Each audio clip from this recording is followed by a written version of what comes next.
प्रदोष व्रत कथा। सूत जी बोले, अब मैं मंगल त्रयोदशी प्रदोष व्रत का विधि विधान कहता हूँ।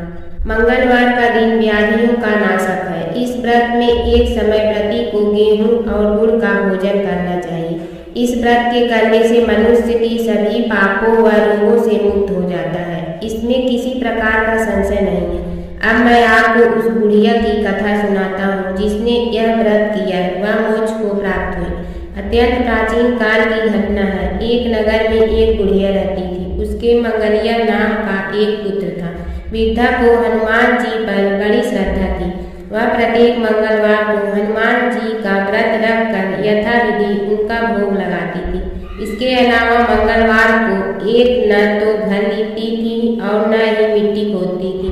इसी प्रकार से व्रत रखते हुए जब उसे काफी दिन बीत गए तो हनुमान जी ने सोचा कि चलो आज इस वृद्धा की श्रद्धा की परीक्षा करें। वे साधु का वेश बनाकर उसके द्वार पर जा पहुंचे और पुकारा, है कोई हनुमान का भक्त जो हमारी इच्छा पूरी करे। वृद्धा ने यह पुकार सुनी तो बाहर आए और महाराज क्या आज्ञा है। साधु वेशधारी हनुमान जी बोले कि मैं बहुत भूखा हूँ, भोजन करूँगा, तू थोड़ी सी जमीन लीप दे। वृद्धा बड़ी दुविधा में पड़ गई। अंत में हाथ जोड़कर प्रार्थना की, हे महाराज, लीपने और मिट्टी खोदने के अतिरिक्त जो काम आप कहें वह मैं करने को तैयार हूँ। साधु ने 3 बार परीक्षा करने के बाद कहा, तू अपने बेटे को बुला, मैं उसे औंधा लिटाकर उसकी पीठ पर आग जलाकर भोजन बनाऊंगा। वृद्धा ने सुना तो पैरों तले की धरती खिसक गई, मगर वह वचन हार चुकी थी। उसने मंगलिया को पुकार कर साधु महाराज के हवाले कर दिया, मगर साधु ऐसे ही मानने वाले न थे। उन्होंने वृद्धा के हाथों से ही मंगलिया को औंधा लिटाकर उसकी पीठ पर आग जलवाई।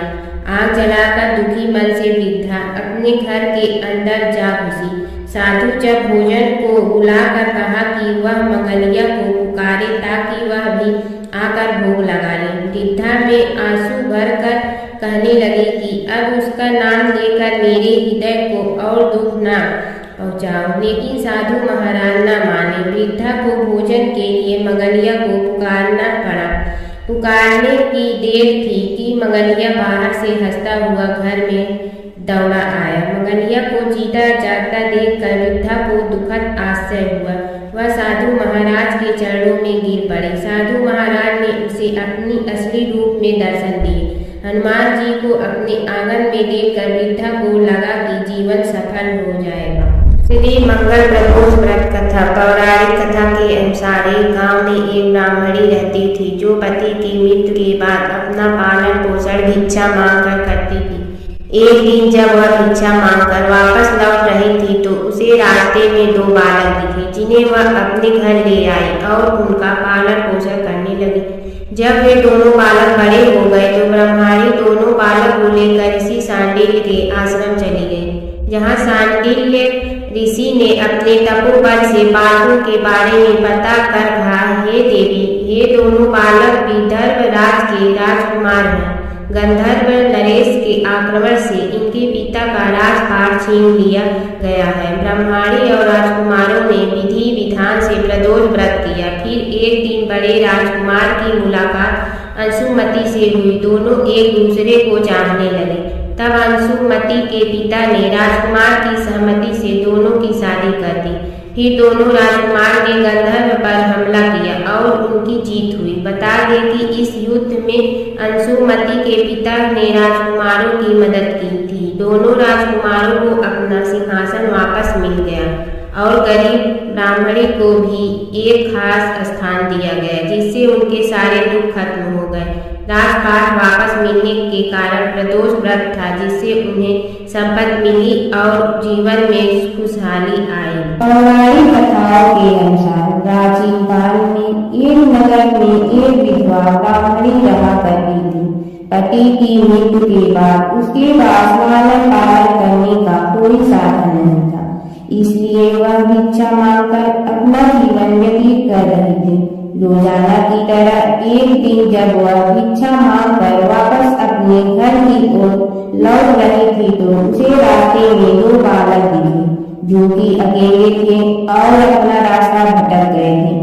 ब्रह्माणी दोनों बालकों को अपने साथ घर ले आई और पालन पोषण करने लगी। जब वे दोनों बालक बड़े हो गए तो ब्रह्माणी उन्हें लेकर ऋषि सांडिल्य के आश्रम गए। वहां जाकर ब्रह्माणी ने ऋषि सांडिल्य से अनुरोध किया कि वह अपने तपोबल से बालकों के बारे में पता लगाए और ऋषि ने ब्रह्माणी का स्वच्छ मन देखकर उसकी बात मान ली। ऋषि ने अपने तपोबल से पता लगाया और बताया कि यह कोई साधारण बालक नहीं है, बल्कि ये दोनों बालक विदर्भराज के राजकुमार हैं। गंधर्व नरेश के आक्रमण से इनके पिता का राजपाट छीन गया है। यह सुनकर ब्रह्माणी ने ऋषि से कहा कि कोई ऐसा उपाय बताएं जिससे बालकों को अपना राजपाट व घर परिवार वापस मिल जाए। ऋषि सांडिल्य ने ब्रह्माणी और राजकुमारों को प्रदोष व्रत की महिमा बताई और यह व्रत रखने की सलाह दी। ब्रह्माणी और दोनों राजकुमारों ने विधि विधान से प्रदोष व्रत करने लगे। एक दिन बड़े राजकुमार की मुलाकात अंशुमति से हुई और दोनों एक दूसरे से प्रेम करने लगे। इसके बाद ब्रह्माणी ने अंशुमति के पिता से विवाह की बात की तो वह मान गए और दोनों का विवाह हो गया। अंशुमति भी एक राजा की पुत्री थी और उसके पिता के सहयोग से दोनों राजकुमार ने गंधर्व पर हमला किया और उनकी जीत हुई, जिसके बाद दोनों राजकुमारों को अपना सिंहासन वापस मिल गया और गरीब ब्राह्मण को भी एक खास स्थान दिया गया, जिससे उनके सारे दुख खत्म हो गए। राजपाट वापस मिलने का कारण प्रदोष व्रत था, जिससे उन्हें संपत्ति मिली और जीवन में खुशहाली आई। भगवान शिव के गढ़ नंदी का कथा। नंदी कैसे बने शिव के गढ़। शिव की घोर तपस्या के बाद शिलाद ऋषि ने नंदी को पुत्र रूप में पाया था। शिलाद ऋषि ने अपने पुत्र नंदी को संपूर्ण वेदों का ज्ञान प्रदान किया। एक दिन शिलाद ऋषि के आश्रम में मित्र और वरुण नाम के दो दिव्य ऋषि पधारे। नंदी ने अपने पिता की आज्ञा से उन ऋषियों की उन्होंने अच्छे से सेवा की।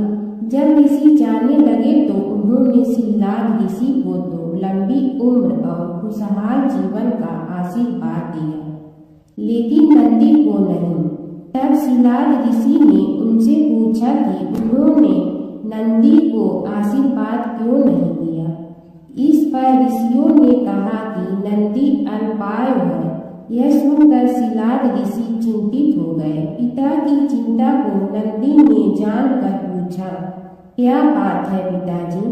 तब पिताजी ने कहा कि तुम्हारी अल्पायु के बारे में ऋषि कह गए हैं, इसीलिए मैं चिंतित हूँ। यह सुनकर नंदी हंसने लगा और कहने लगा कि आपने मुझे भगवान शिव की कृपा से पाया है, तो मेरी उम्र की रक्षा भी वही करेंगे। आप क्यों चिंता करती हैं। इतना कहते ही नंदी भुवन नदी के किनारे शिव की तपस्या करने के लिए चले गए। कठोर तप के बाद शिव जी प्रकट हुए और कहा, वरदान मांगो वत्स। तब नंदी ने कहा कि मैं उम्र भर आपके सानिध्य में रहना चाहता हूँ। नंदी के समर्पण से प्रसन्न होकर भगवान शिव ने नंदी को पहले अपने गले लगाया और उन्हें बैल का चेहरा देकर उन्हें अपने वाहन, अपना दोस्त, अपने गढ़ों में सर्वोत्तम के रूप में स्वीकार कर लिया। जय शिव ओंकारा प्रभु जय शिव ओंकारा, ब्रह्मा विष्णु सदाशिव अर्धांगी धारा। जय शिव ओंकारा एकानन चतुरानन पंचानन राजे, हंसासन गरुड़ासन वृषवाहन साजे।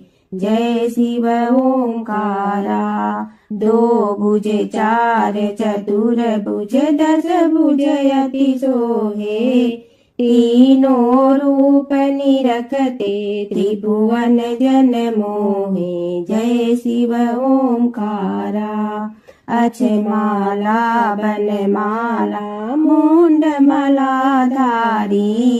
चंदन मृग मद सोहे भोले शुभकारी जय शिव ओंकारा श्वेतांबर पीतांबर बागंबर अंगे ब्रह्मादिक सनकादिक प्रेतादिक संगे जय शिव ओंकारा करके मध्य कमंडलु और त्रिशूलधारी सुखकारी दुखहारी जग पालनकारी जय शिव ओंकारा ब्रह्मा विष्णु सदा शिव जानत अविवेका रणवाचर में शोभित ए तीनों एका जय शिव ओंकारा त्रिगुण स्वामी जी की आरती जो कोई नर